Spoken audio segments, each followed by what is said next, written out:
Shalom à vous, tous les participants de l'école du développement. Nous sommes toujours en train de parler sur cette prise de conscience en soi, sur l'environnement de ton âme.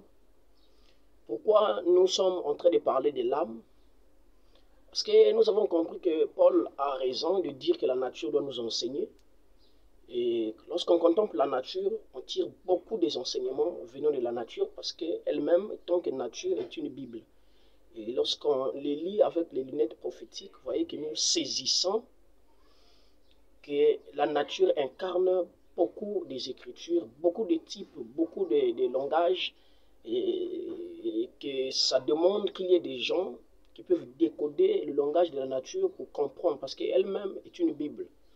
Et vous voyez que cela est écrit partout, mais pour saisir, il faut être une partie de cette nature, c'est-à-dire une partie de ces écritures. Le prophète nous dit que dans la brochure, Jésus-Christ est le même hier, aujourd'hui et éternellement.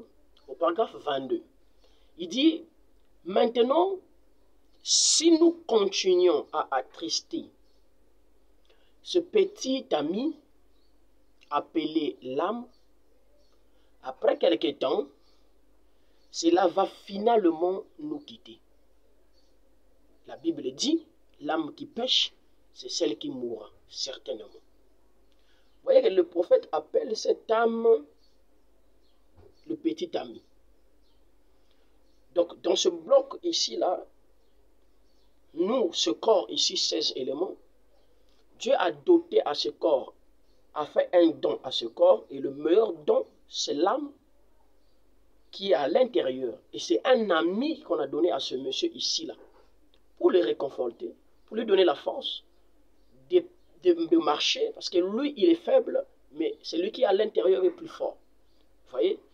Mais celui qui est à l'intérieur, c'est un ami qui est riche, qui tire son origine dans le royaume de l'or, de l'argent, dans le royaume d'Élohim, dont il est écrit que l'or et l'argent appartiennent à Dieu.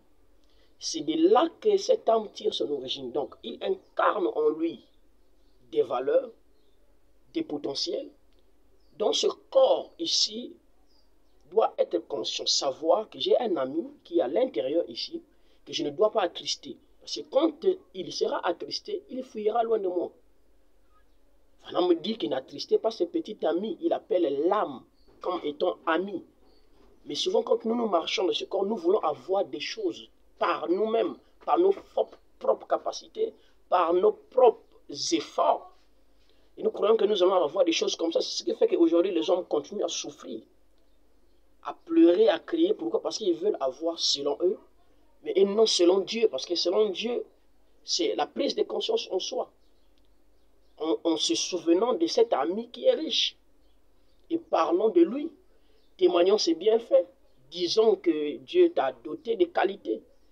Et en témoignant ces choses, nous serions aussi bénéficiaires de ces choses, parce qu'il ne pourra jamais laisser son ami être dans cet état de la basse-cour, alors que lui, là, il finira toujours à lui donner, aussi longtemps que celui-ci sera conscient et témoignera, ah, toi tu es bien, Dieu t'a donné ceci. Alors quand l'âme verra que ce monsieur ici, 16 éléments, parle de ces choses, alors, vous voyez qu'il pourra aussi permettre, et il permettra à cet ami ici, d'en avoir, d'être aussi bénéficiaire de ces choses. Vous voyez que c'est ce qui fait que nous voulons toujours parler de cet ami qu'on appelle notre âme. Et pendant que nous sommes dans cette marche terrestre avec ce monsieur ici, alors nous devons toujours savoir que nous sommes un être double à partir de la nouvelle naissance. Et n'oublions jamais que un est pour la terre et un est pour le ciel. Que le Seigneur Jésus-Christ, notre Dieu, vous comble, vous bénisse. Merci beaucoup. Shalom.